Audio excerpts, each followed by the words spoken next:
নমস্কার বন্ধুরা, আজ বানাবো চিকেন কষা। তার জন্য আমি কড়াইতে সর্ষের তেল গরম করে গরম মশলা দিয়ে ভালোভাবে গরম মশলাটা ভাজা হয়ে গেলে কুচনো পেঁয়াজ দিয়ে ভালোভাবে ভেজে নেব। পেঁয়াজটা ভাজতে ভাজতে আমি এখানে দুটো কাঁচা লঙ্কাও দিয়েছি। দুটো কাঁচা লঙ্কা দিয়ে আরেকটু ভালোভাবে ভেজে নেব। পেঁয়াজটা লাল লাল হয়ে এলে ওর মধ্যে রসুনের বাটা দিয়ে দেব। রসুন বাটা দিয়ে ভালোভাবে কষিয়ে নেব। রসুনের কাঁচা গন্ধ চলে গেলে ওর মধ্যে হলুদের গুঁড়ো, লঙ্কার গুঁড়ো এবং পরিমাণ মতো লবণও দিয়ে দেবো। লবণটা দিয়ে ভালোভাবে মিশিয়ে নেব।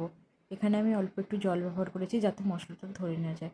মশলাটা ভালোভাবে কষিয়ে নেওয়ার পর মশলা থেকে তেল ছেড়ে এলে ধুয়ে রাখা মাংসগুলো দিয়ে দেব। দিয়ে ভালোভাবে মশলার সঙ্গে কষিয়ে নেব। মাংসটা এখানে আমি যত ভালো করে কষাবো তরকারির স্বাদটাও কিন্তু ততটা সুন্দর হবে। এরপর আমি ঢাকনা দিয়ে দিয়ে কষিয়ে নিচ্ছি। কষানো হয়ে গেলে আদা বাটা এবং টমেটো কুচনো দিয়ে দেব।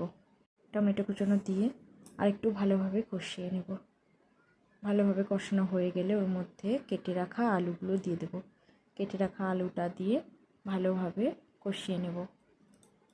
ভালোভাবে চিকেনটা কষিয়ে নেব ঢাকনা দিয়ে দিয়ে। এখানে আমি মাংস থেকে অনেকটা জল ছেড়ে দিয়েছে। এই জলটা আমি শুকিয়ে নিয়ে তারপরে আমি ঝোলের জল দেব। ঝোলের জলটা দিয়ে ভালোভাবে মাংস এবং আলুগুলো সেদ্ধ করে নেব। আলুগুলো সেদ্ধ হয়ে গেলে ঝোলটা একদম শুকিয়ে নেব। শুকিয়ে নিলে তৈরি হয়ে যাবে আমাদের চিকেন কষা, যেটা কিনা রুটি কিংবা ভাত কিংবা পরোটা লুচির সঙ্গে খেতে ভালো লাগবে।